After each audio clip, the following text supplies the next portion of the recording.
Alors, je viens de terminer un, un processus pour une personne qui est venue en séjour chez moi pour traverser ce que je peux proposer et aider à la transformation.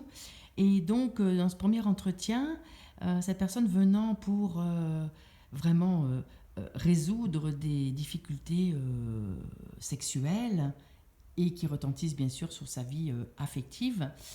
Et très rapidement, dans notre conversation, il s'est manifesté qu'il y avait un problème de l'argent, de la survie dans son histoire. Et assez rapidement, il y a eu un peu des liens faits avec justement ces difficultés sexuelles. Et je suis allée chercher de l'argent que je garde parce que je connais à quel point l'argent et la sexualité ont un lien, parce que cela touche nos archétypes féminins. Et depuis la nuit des temps, nous avons beaucoup ouvert nos jambes pour être protégés par un homme et sa puissance financière pour avoir un toit, pour avoir à manger et pour être protégée. Donc elle a pris cet argent et dans une émotion incroyable, elle l'a posé en disant mais je sais exactement ce que je fais avec cet argent. Et après, je l'ai invitée à mettre un tabouret au-dessus de cette rivière de l'abondance pour continuer le soin dans l'énergie du bassin, dans l'énergie du cœur. Et c'est toujours absolument étonnant ce qui se passe dans ces liens que nous pouvons complètement guérir.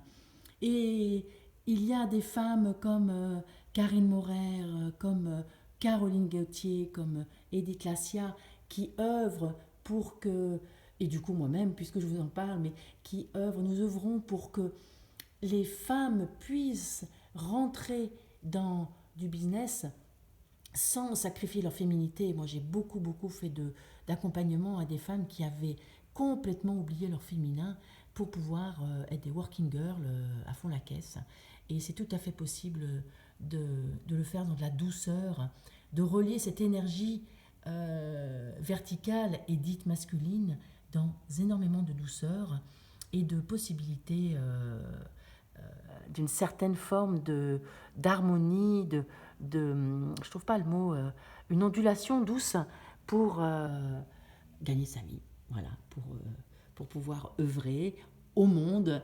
Et en plus, très souvent, les femmes, elles ont toujours dans leur... enfin, pas toujours, mais ces femmes-là dont je parle, il y a l'idée de transformer le monde, d'aider le monde avec cet argent qui peut circuler, et qui peut vraiment créer une abondance dans la vie, dans le lien, dans, dans, dans le partage de la joie, du rire et du bien vivre ensemble. Anne, femme, sage, sage-femme, architecte du désir, guérisseuse de l'intime.